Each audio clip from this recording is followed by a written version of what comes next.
الحمد لله نحمده ونستعينه ونستغفره ونعوذ بالله من شرور أنفسنا ومن سيئات أعمالنا من يهده الله فلا مضل له ومن يضلله فلا هادي له ونشهد أن لا إله إلا الله وحده لا شريك له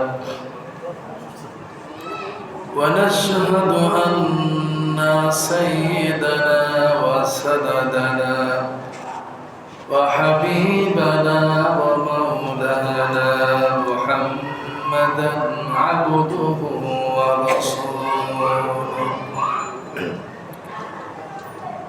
الذي أرسله بالحق بشيرا ونذيرا وداعيا إلى الله بإذنه وسراجا منيرا فقد قال الله تعالى في كلامه المجيد والفرقان الحميد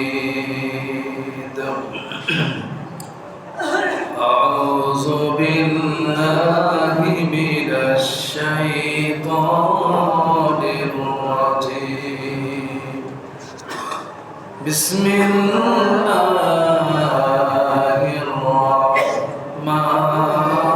الرحمن الرحيم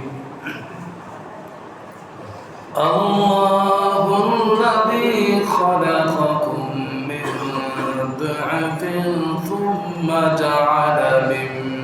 ضعف ثم جعل من بعد ضعف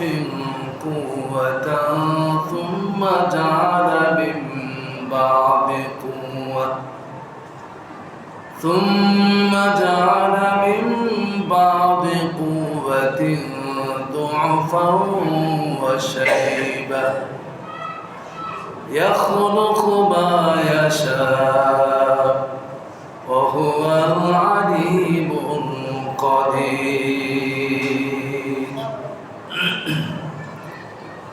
وقال تعالى في شان حبيبه إن الله وملائكته يصلون على النبي يا أيها الذين آمنوا صلوا عليه وسلموا تسليما اللهم صل على محمد وعلى آل محمد كما صليت على إبراهيم وعلى آل إبراهيم إنك حميد مجيد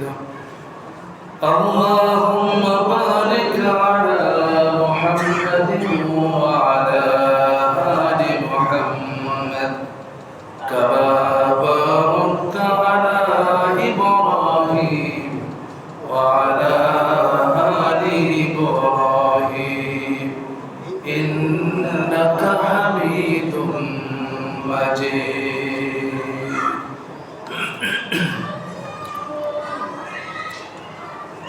معزز مكرم সম্মানী মুসলিম ভাইরা আসসালামু আলাইকুম ওয়া রাহমাতুল্লাহি ওয়া বারাকাতুহু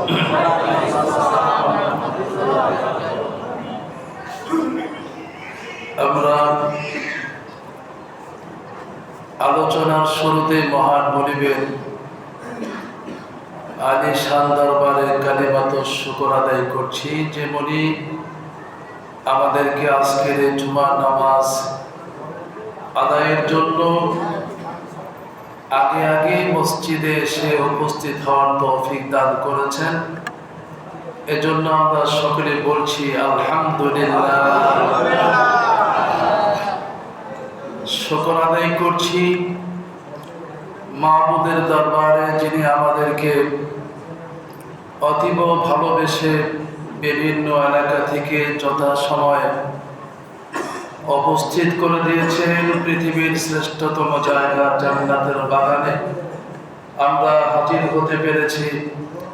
এজন্য সবটুকুন ভালোবাসা উজাড় করে সে আল্লাহকে জানাই অসংখ্য শুকর। জোরে সুরে বলি আলহামদুলিল্লাহ। দরুদ ও সালাম প্রেরণ করছি মানবতার মহান শিক্ষক, মানবতার মুক্তির দিশারি, মানবতার মুক্তির সনদ, সর্বকালের সর্বশ্রেষ্ঠ মহামানব বিশ্বনবী মুহাম্মদুর রাসূলুল্লাহ সাল্লাল্লাহু আলাইহি সাল্লামের প্রতি যে নবীর উম্মত আল্লাহ পাক আমাদেরকে করেছেন, আমরা বলছি আলহামদুলিল্লাহ। বন্ধুগণ, আমি শুরুতেই কোরআনুল কারীমের 21 নম্বর পারা সূরা রুমের 53 নম্বর আয়াত থেকে আমি তেলাওয়াত করেছি। আমরা এখান থেকে ইনশাআল্লাহ কথা শুরু করব। বাকি আমা তাওফীকি ইল্লা বিল্লাহ। আল্লাহ রাব্বুল আলামিন কোরআনুল কারীমের আয়াতে বলেছেন, আল্লাহুল্লাযী খালাকাকুম মিন দুআফ, আমি সৃষ্টি করেছি মানুষকে দুর্বল করে। যখন মানুষ পৃথিবীতে আসে, একটা বাচ্চা যখন ভূমিষ্ঠ হয়, পৃথিবীতে আগমন করে, সে অত্যন্ত দুর্বল থাকে। কি বলেন, ঠিক কিনা? এরপরে আল্লাহ বলেন, সুম্মা জাআলা মিন বাদি দুআফিন কুওয়া, আমি তার এই দুর্বলতা বলে দেন যে আপনারা যারা আসবেন বাসা থেকে রোজুটা করে আসেন, পানি নেই, কারেন্টও নেই। আচ্ছা আচ্ছা, অনেকে ঘুরতে চায়, আগে বলছে, আর একটু বললে দেন। জি জি, আলহামদুলিল্লাহ ভাই। আমরা আসলে একটা জরুরি কথা বলার প্রয়োজন, সেটা হলো কারেন্টের সম্ভবত কাজ করছি কোথাও, যার কারণে কারেন্ট নাই, বিধায় পানি ছাড়া যাচ্ছে না, টাঙ্কিতে পানি নেই। এজন্য আপনারা, এর আগেও ঘোষণা করা হয়েছে, আপনারা আজকের এই দিনের জন্য মেহেরবানি করে যার যার বাসা থেকে ওযু করে আসবেন ইনশাআল্লাহ, এতটুকু আমরা আশা করছি।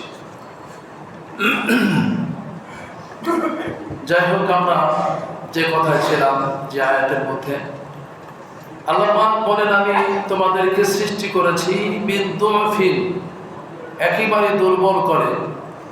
অখলিকাল ইনসানু দাঈফা, আল্লাহ বলেন খলিকাল ইনসান, আমি মানুষ সৃষ্টি করেছি দাঈফা, একেবারে দুর্বল। তার মানে অন্য অন্য প্রাণীর বেলায় এটা বিপরীত হয়ে যায়। একটা বকরির বাচ্চা দুনিয়াতে আসার সাথে সাথে সে উঠে দাঁড়িয়ে যায়, লাফাতে শুরু করে। গরুর বাচ্চা দুনিয়াতে আসলে মুহূর্তের ভিতরে সে উঠে যায়, দৌড়াদৌড়ি করতে থাকে। একটা মুরগির বাচ্চা ডিম থেকে যখন ফুটানো হয় বা ফুটে যায়, ডিম থেকে বের হয়ে হাঁটা শুরু করে। কি বলে, ঠিক কিনা? কিন্তু একটা মানুষের বাচ্চা মায়ের গর্ভে থেকে পৃথিবীতে আসার পরে শুধুমাত্র কান্না ছাড়া তার আর কিছু করার ক্ষমতা থাকে না। কি বলেন, ঠিক কিনা? এই কথাটাই আল্লাহ কোরআনে বলেছেন, অখলিকাল ইনসানু দাঈফা, আমি মানুষকে অত্যন্ত দুর্বল করে সৃষ্টি করেছি। এরপর আল্লাহ পাক বলেন, আমি দুর্বলতা কাটিয়ে দিই মিন বাদি দুআফিন কুওয়া, আমি এই শিশুকালকে, কৈশোরকে জওয়ানকালে আমি উপনীত করি, তখন একটা মানুষ শক্তিশালী হয়ে যায়। এরপরে আবার সুম্মা জাআলা মিন বাদি কুওয়াতিন দুআফা ওয়া শাইবা, আমি আমার এই শক্তিটাকে আমি আল্লাহ আবার আস্তে আস্তে ধীরে ধীরে আবার সেই দুর্বলতার দিকে নিয়ে যায়, যেটা পার্থক্য হয়ে যায়, বৃদ্ধ বয়স হয়ে যায়। জোরে বলুন ঠিক কিনা? এই কথার পিছনে কি যুক্তি আছে? আল্লাহ পাক আমাদেরকে কি বোঝাতে চাইলেন? একটা বাচ্চা দুনিয়াতে আগমন করলে তার বালেক হওয়া পর্যন্ত আমলনামা খোলা হয় না, আমলনামা খোলাই হয় না। যদিও সে ভালো কাজ করে, সে আমলটা তার বাবা মায়ের আমলনামা যোগ করা হয়। সুবহানাল্লাহ। এরপরে আবার যখন বার্ধক্য হয়ে যায়, তখন আল্লাহ পাক তার জোয়ান কালকে দেখতে বলেন ফেরেশতাদেরকে, তার জোয়ান কাল দেখো কি করেছে, ভালো করেছে না খারাপ করেছে, নামাজি ছিল না বেনামাজি ছিল, সুদখোর ছিল না ঘুষখোর ছিল, জেনা ব্যভিচারকারী ছিল না ভালো মানুষ ছিল, ওই দিকে দেখো।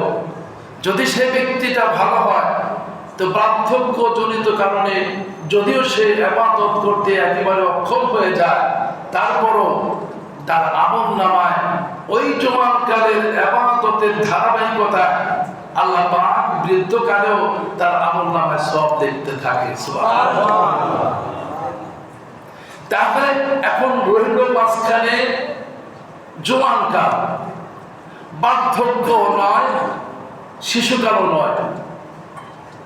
আল্লাহ রাসূল বলেন কিয়ামতের ময়দানে আল্লাহ পাক এই কথা বলবেন, বান্দারে তোমার শিশুকাল এবং বার্ধক্যকালের হিসাব দিতে হবে না, তুমি শুধু জওয়ানকালের ইবাদত দিয়ে জান্নাতে চলে যাও। সুবহানাল্লাহ।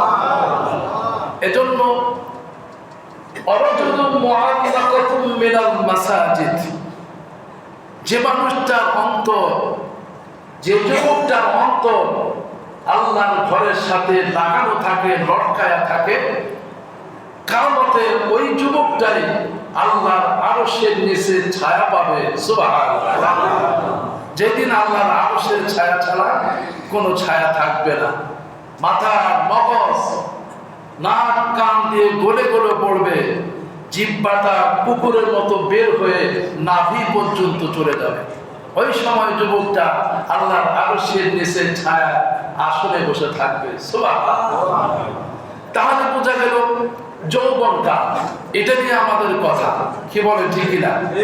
এই যে সামনে এখন আবার কিছুদিন পর দেখবেন যে বিশ্বকাপ ফুটবল খেলা আসছে, কি বলে ঠিক কিনা?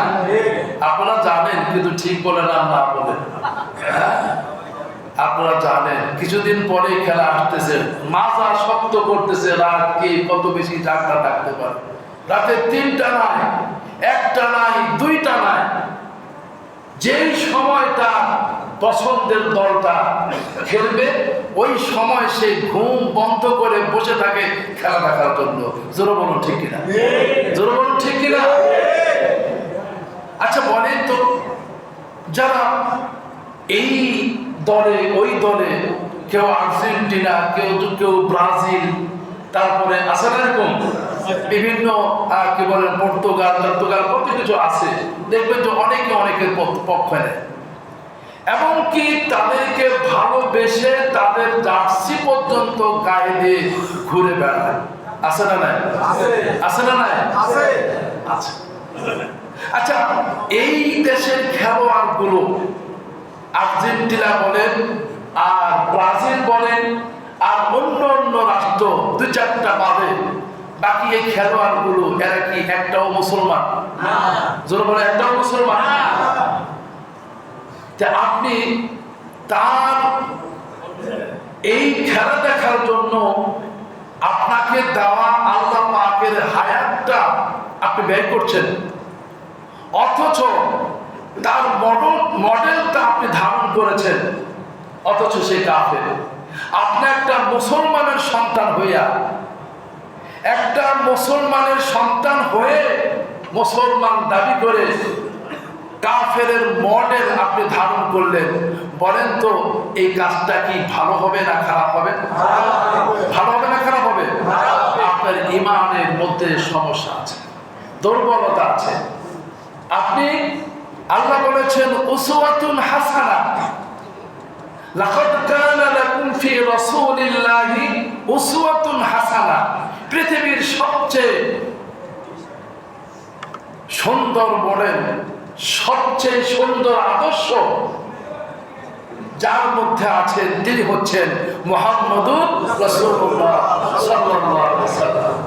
আপনি সেই আদর্শ বাদ দিয়ে, যে কথা আল্লাহ কোরআনে বলেছেন সেটাকে বাদ দিয়ে আপনি একটা কাফেরের আদর্শ অবলম্বন করেছেন। আপনি চিৎকার দিচ্ছেন, গো হয়ে গেছে। আপনাকে আল্লাহ পাক এই জবান দিয়েছে, এই জিহ্বা দিয়েছে, কাফেরের সমর্থন করে এই চিৎকার দিয়ে জবানটা আপনি সেখানে ব্যয় করলেন। আপনাকে হিসাব দিতে হবে, আপনাকে হিসাব দিতে হবে আপনি জোয়ান কাল কোন কাজে ব্যয় করেছেন। এই সেই কথাটাই বলার জন্য আমি এখানে এসেছি। অথচ আপনাকে যদি বলা হয়, ভাই আপনি নামাজ পড়েন, তখন আপনি বলেন যে না আমার বয়স হয় নাই। আপনাকে যদি বলা হয় রোজা রাখেন, না এখন রোজা রাখা যাবে না। আপনাকে যদি বলা হয় হজ করেন, আরে না এখন তো হজ করা যাবে না। নিজের পায়ে দাঁড়ায় না, কি বলেন ঠিক কিনা? নিজের পায়ে দাঁড়ায় না তারপরে হজ করবে, এখনো সে নিজের পায়ে দাঁড়ায় নাই, অন্যের পায়ে পায়ে ভর দিয়ে হাঁটে। এমন লোক আছে না নাই? আছে না নাই? অথচ জোয়ান কাল ইবাদতের জন্য এটা হচ্ছে উপযুক্ত সময়। এই সময়টা যদি আপনি আল্লাহর আদেশে ব্যয় করতে পারেন, রাসূলের আদর্শে যদি আপনি এই জোয়ান কালটা লাগাতে পারেন, কিয়ামতে আল্লাহ পাক আপনার জন্য উত্তম ফয়সালা রেখে দিয়েছেন। সুবহানাল্লাহ। আমার ভাইরা দেখবেন এমন কিছু মানুষ আছে যে যাদেরকে আপনি বলবেন যে ভাই আল্লাহ তো আপনাকে টাকা দিয়েছে, পয়সা দিয়েছে, ধনী হয়েছেন, হজ করে আসেন, তখন সে বলবে নিজের পায়ে দাঁড়ায় আনি। তার মানে 5টা দোকান আছে, আরো 10টা দোকান লাগবে, এগুলো দাঁড় করায়। দাঁড় করানোর পরে যখন নিজের পায়ে দাঁড়াবো তখন না হয় হজ করে আসবো। এমন মানুষ আছে না নাই? আছে না নাই? আল্লাহ পাক কোরআন, আল্লাহ রাসূল হাদিসের মধ্যে রাসূল বলেছেন, ইয়া আইয়ুহান নাস قد فرض الله عليكم الحج فحجوا। হে লোক সকল, হে দুনিয়ার মানুষ, সবাইকে আল্লাহ পাক ইন্ডিকেট করেছেন, সবাইকে নাম দিয়েছেন। قد فرض الله عليكم الحج, তোমাদের উপর আল্লাহ পাক যাদের উপর হজ ফরজ করেছেন, ফাহাজ্জু, তোমরা তাড়াতাড়ি হজ করো। কেন তাড়াতাড়ি করবা? এজন্য তাড়াতাড়ি করবা, আল্লাহ রাসূল বলেন, মান আরাদাল হাজ্জা ফালিয়াতাআজ্জা ফাইন্নাহু ক্বাদ ইয়ামরুদুল মারিদ ফাতাআদ্দুর রিহলা ওয়া তুআদ্দুল হাজা। বিশ্বনবী সাল্লাল্লাহু আলাইহি সাল্লাম বলেন যে যারা হজ করার জন্য নিয়ত করেছো, ইরাদা করেছো, তোমরা ফাহাজ্জু, তাড়াতাড়ি করো। কারণ হচ্ছে ফালিয়াতাআজ্জালা ফাইন্নাহু ক্বাদ ইয়াগরুদুল মারিদ। তুমি জানো না তুমি কখন অসুস্থ হয়ে পড়বা। একটা মানুষ সকালে নামাজ পড়ে গেল, জোহরের নামাজে আসতে পারলো না, কারণ স্ট্রোক করেছে, একটা হাত তার অবশ হয়ে পড়েছে, একটা হাত বা অবশ হয়ে প্যারালাইসিস হয়ে পড়েছে। দুপুরবেলা সে আর নামাজ পড়তে আসতে পারেনি। তাহলে যে কোনো সময় তোমার এই সমস্যার সম্মুখীন তুমি হয়ে যেতে পারো, অথবা তাআদ্দুর রিহলা, যে কোনো সময় তোমার বাহন বিকলাঙ্গ হয়ে যেতে পারে, তোমার বাহন হারিয়ে যেতে পারে, তোমার যে বাহনে করে তুমি যাবা সে বাহনটা তোমার নষ্ট হয়ে যেতে পারে। তার মানে হচ্ছে তুমি এই দেশ থেকে হজে যাবা, কাবাতে হজ করার জন্য, হয়তোবা তুমি যাওয়ার সেই সুযোগটা পাবে না, ভিসা পাবে না, দেশ থেকে হয়তোবা তোমাকে নিষিদ্ধ করা হবে। ভারতের মুসলমানেরা আজকে যেভাবে নির্যাতিত হচ্ছে, কোরবানি তারা দিতে পারলো না, ঈদের নামাজ পর্যন্ত পড়তে পারলো না, মসজিদগুলো ভেঙে দিল, ক্ষান্ত হলো না, কবরগুলিকে বোল্ডোজার দিয়ে, ডেকু মেশিন দিয়ে উল্টায়া ভেঙে চুরমার করে দেওয়া হচ্ছে। জোরে বলুন নাউজুবিল্লাহ।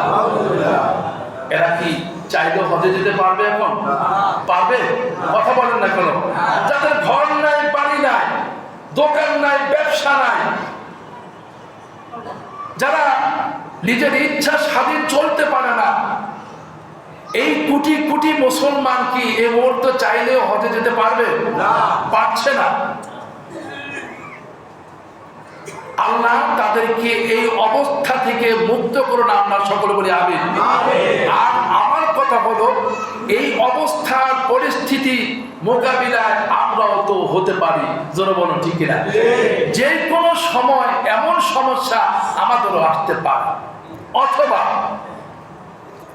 অথবা বিশ্বনবী বলেন অতুরিদুল হাজা, যে কোনো সময় তোমার প্রয়োজন হয়ে যেতে পারে। প্রয়োজন বলতে মহামারী আকৃতি ধারণ করতে পারে। গত কয়েক বছর আগে দেখলেন করোনায় হাজার হাজার লক্ষ লক্ষ মানুষ টাকা জমা দিয়েও, টাকা জমা করেও হজে যেতে পারেনি। জোরে বলো ঠিক কিনা? যেতে পারেনি। কারণ কি? কারণ হচ্ছে হজে যাওয়ার সময় দেখলো যে তার আত্মীয় স্বজন আপন জনেরা অনেকেই আক্রান্ত হয়ে পড়েছে, খেতে পারে না, ভাত নাই ঘরে, চিকিৎসা করতে পারে না। এই হজের টাকা তাদেরকে দিতে হয়েছে। কারণ আল্লাহ রাসূল বলেছে না, ফাহাজ্জু, তোমার উপর আল্লাহ হজ ফরজ করেছে, তো তুমি আগামী বছর করতে করতে তোমার এই সমস্যা, এই প্রয়োজন তোমার সামনে উপস্থিত হয়েছে। এখন তো তুমি আর হজ করতে পারছো না। এজন্য আল্লাহ রাসূল বলেন, যে কোনো সময় তোমাদের সামনে হাজত এসে যেতে পারে। এই হাজত আসার আগেই, তুমি অসুস্থ হওয়ার আগেই, বাধাগ্রস্ত হওয়ার আগেই তোমাকে এই কাজ করতে হবে। আর বিশেষ করে আমি জওয়ানদেরকে নিয়ে কথা বলেছিলাম। আল্লাহর এই আয়াতে জওয়ানদের প্রতি আল্লাহ পাক বিশেষ গুরুত্ব দিয়ে কথা বলেছেন।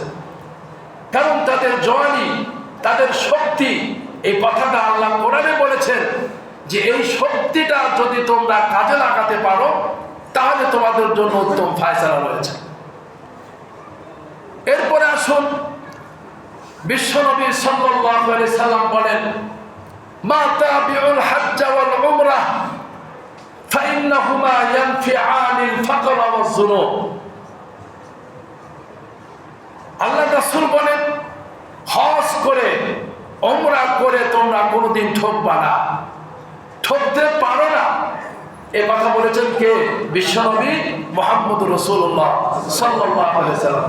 এখন আপনি দেখতে পাচ্ছেন আপনার সামনে দিয়ে 5 লক্ষ 6 লক্ষ টাকা চলে যাচ্ছে, উমরা করতে 2 লক্ষ টাকা চলে যাচ্ছে। আপনি দেখতে পাচ্ছেন টাকা খরচ হয়ে যাচ্ছে। বিশ্বনবী বলেন, ইয়ানফিআনিল ফাকরা ওয়াজ যুনুব, হাতুড়ি দিয়ে যেমন লোহা থেকে কামাররা মরিচা পরিষ্কার করে দেয়, হাতুড়ি দিয়ে পিটায় যেমন লোহাকে মরিচা মুক্ত করে দেয়, যারা হজ এবং উমরা হজের সাথে উমরা বারবার করবে, আল্লাহ রাসূল বলেন যে ওই হাতুড়ি দিয়ে যেমন লোহা থেকে ঝং ছাড়ানো হয়, এই উমরা এবং হজের এই টাকা খরচ করার কারণে আল্লাহ পাক তাকে দারিদ্রতা থেকে এমন ভাবে মুক্ত করবে যেমন কামারে ওই লোহা থেকে মরিচা দূর করে দেয়। সুবহানাল্লাহ। কি বুঝলেন? আপনি দেখছেন আপনার টাকা চলে যাচ্ছে, রাসূল বলছে দারিদ্রতা মুক্ত হবে, কোন কথা বিশ্বাস করবেন? কথা বলেন না কেন? এই তো আপনাদের মধ্যে সন্দেহ বেঁধে গেল। আল্লাহ রাসূল বলেন দারিদ্রতা মুক্ত হবেই তুমি যদি হজে এবং উমরাতে টাকা খরচ করো। আর কিভাবে হবে? লোহা থেকে যেমন মরিচা কামারে এটা পিটাইয়া দূর করে দেয়, তোমার হজ এবং উমরার দ্বারা দারিদ্রতা তোমার থেকে আল্লাহ পাক এইভাবে সরাইয়া দিবে। সুবহানাল্লাহ। তো রাসূল বলেছেন এই কথা, তিরমিজির বর্ণনায় এসেছে, রাসূল বলেন যে দারিদ্রতা মুক্ত হবে, আর আপনি দেখছেন টাকা খরচ হচ্ছে। আসলে কোনটা ঠিক? রাসূলের কথাই ঠিক না আপনি যেটা দেখছেন সেটাই ঠিক? জোরে বলেন, জোরে বলেন। রাসূল যেটা বলেছেন সেটাই ঠিক। আপনি দেখবেন কোন হাজী সাহেব গরিব হয়ে যায় না, কোন হাজী সাহেব ফকির হয়ে যায় না। আল্লাহ পাক তাকে দিন দিন আরো উন্নত করে এবং বারবার সে হজে যাওয়ার সুযোগও পেয়ে যায়। সুবহানাল্লাহ। এরপরে হজের গুরুত্ব বিশ্বনবী সাল্লাল্লাহু আলাইহি সাল্লাম বলেন, মান হাজ্জা লিল্লাহ ফালাম ইয়ারফুস ওয়া লাম ইয়াফসুক রাজা কায়াউমি ওয়ালাদাতুহু উম্মুহু। জোরে বলুন আল্লাহু আকবার। যে ব্যক্তি আল্লাহর জন্য হজ করল, আল্লাহর জন্য হজে গেল, সেখানে যাওয়ার পরে অশ্লীল কোনো কাজ করলো না, অশ্লীল কোনো কথা বলল না, গুনাহের কোনো কাজ করলো না, আল্লাহর জন্য হজ আদায় করলো, হজের পরিপূর্ণতা শেষ করলো। বিশ্বনবী বলেন কায়াউমি ওয়ালাদাতুহু উম্মুহু। আল্লাহ পাক তাকে সেখান থেকে এইভাবে নিষ্পাপ করে তার বাড়িতে পৌঁছায় দেয়, যেমন একটা সন্তান মায়ের গর্ভ থেকে এখন জমিনে আগমন করেছে। সুবহানাল্লাহ। অর্থাৎ হাদিসে রাসূল বলেন, মান হাজ্জা লিল্লাহি ফালাম ইয়াফসুক ওয়া লাম ইয়ারজু গুফিরা লাহু মা তাকদ্দামা মিন যামবিহি। যে ব্যক্তি হজে গেল, অন্যায় কাজ করলো না, অন্যায় থেকে বিরত থাকলো, গফিরা লাহু মা তাকদ্দামা মিন যামবিহি, আল্লাহ পাক তার অতীতের গুনাহগুলি এমন ভাবে মাফ করে দেয়, এমন ভাবে ক্ষমা করে দেয় যে সে কোনোদিন গুনাহই করে নাই। সুবহানাল্লাহ। সব গুনাহগুলি মাফ হয়ে যায়। আমার ভাইরা, সাহাবীরা প্রশ্ন করল, قال سئل رسول الله صلى الله عليه وسلم أي العمل الأفضل। বিশ্বনবী সাল্লাল্লাহু আলাইহি ওয়াসাল্লামের কাছে সাহাবীরা প্রশ্ন করলো, ইয়া রাসূলুল্লাহ, ইয়া হাবিবাল্লাহ, নবী বলুন তো আমলের মধ্যে সবচাইতে উত্তম আমল কোনটি? সুবহানাল্লাহ। যত আমল আছে তার মধ্যে সর্বোত্তম সর্বোৎকৃষ্ট আমলটা কোনটা আমরা জানতে চাই। আপনারা জানতে চান? জানতে চান? ভালো করে শুনবেন। এই হাদিসে সে কথায় আসছে, নাসাই বর্ণনায় হাদিসটা এসেছে, বিশ্বনবী বলেন যে সাহাবীরা প্রশ্ন করেছে, আইয়ুল আমালি আফদল, কোন আমলটা সবচাইতে উত্তম ইয়া রাসূলুল্লাহ। আমার ভাইরা, বিশ্বনবী জবাবে বললেন, ঈমানুম বিল্লাহি ওয়া রাসূলিহি, আল্লাহর প্রতি ঈমান আনা, আল্লাহ ছাড়া কোনো মাবুদ নাই, আল্লাহ ছাড়া কোনো ইলাহ নাই, আল্লাহ ছাড়া কেউ নাই, একমাত্র আল্লাহ সব কিছুর মালিক। এই কথাটা আমরা বিশ্বাস করি তো? আল্লাহর রাসূল বলেন এই কথা যে বিশ্বাস করবে, ওয়া রাসূলিহি, আর আল্লাহর রাসূলের প্রতি যার পূর্ণ ঈমান থাকবে, আল্লাহর রাসূল বলেন এটাই হচ্ছে আমলের মধ্যে সর্বোত্তম আমল। সুবহানাল্লাহ। তাহলে এক নাম্বার আমল কি বলেন তো? সর্বোত্তম এক নাম্বার আমল হচ্ছে আল্লাহর প্রতি বিশ্বাস আর রাসূলের প্রতি বিশ্বাস। এর নাম কি? ঈমান। আর এই কাজটা হচ্ছে, আমলটা হচ্ছে আল্লাহর কাছে সর্বোৎকৃষ্ট কাজ। যারা বলুন সুবহানাল্লাহ। এরপরে সাহাবীরা প্রশ্ন করলেন, কিলা সুম্মা মাযা? নবী, এরপরে কোন আমল সর্বোত্তম? আল্লাহ রাসূল বলেন, ক্বালাল জিহাদু ফি সাবিলিল্লাহ। সুবহানাল্লাহ। ক্বালাল জিহাদু ফি সাবিলিল্লাহ, জান মাল নিয়ে আল্লাহর রাস্তায় জিহাদ করা, এটা হচ্ছে দ্বিতীয় সর্বোৎকৃষ্ট কাজ। যারা বলুন সুবহানাল্লাহ। সর্বোৎকৃষ্ট আমল। আমার ভাই, এরপরে সাহাবীরা প্রশ্ন করলেন, কিলা সুম্মা মাযা? নবী, এরপরে কোন আমলটা সর্বোৎকৃষ্ট? ক্বালা হাজ্জুম মাবরুর। বিশ্বনবী বলেন, এরপরে সর্বোৎকৃষ্ট কাজ হলে হজ্জে মাবরুর করা। যেরকম সুবহানাল্লাহ। হজ্জে মাবরুর, এই হজ্জে মাবরুর এর মানেটা কি? এর মানে হচ্ছে যে হজটা আল্লাহর দরবারে কবুল হয়ে যায়, কবুলের সকল আলামত মিলে যায়, ওটার নাম হচ্ছে হজ্জে মাবরুর। বিশ্বনবী বলেন, আল হজ্জুল মাবরুর লাইসা লাহু জাযাউন ইল্লাল জান্নাহ। যারা বলুন সুবহানাল্লাহ। ঘড়িগুলো কোথায়? কিছু দেখতে পাচ্ছি না, টাইম কভার কোন দিকে যাচ্ছে? একটা ঘড়ি তো নাই। হ্যাঁ, একটা। আচ্ছা, খেয়াল।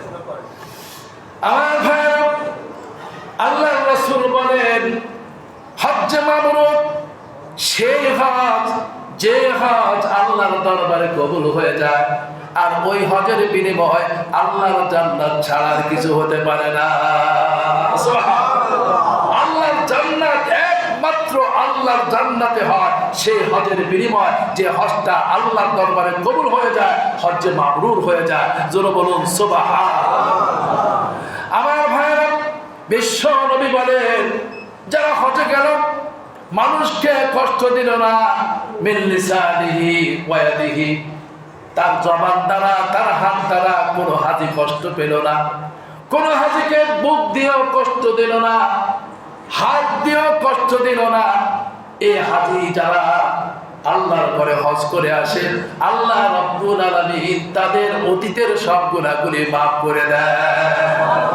আমাদের দেশের হাজিরা বা বিশ্বের সকল হাজিদেরকে আমরা তো বারবার দেখেছি যে হাজরে আসওয়াদ চুমা দেওয়ার জন্য মানুষকে ধাক্কায়া তারপরে ফেলে দিয়ে কি একটা অবস্থা করে সেখানে, না, এটা করা যাবে না।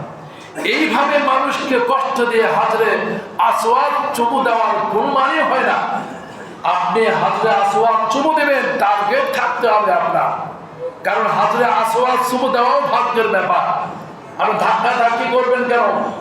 আপনি সুযোগ খোঁজেন, রাতের 12টা বাজে যান, পারলেন না, বসে থাকেন, 1টা বাজে দেখেন, 1টা বাজে পারলেন না, 2টা বাজে দেখেন, পারলেন না, 3টা বাজে দেখেন।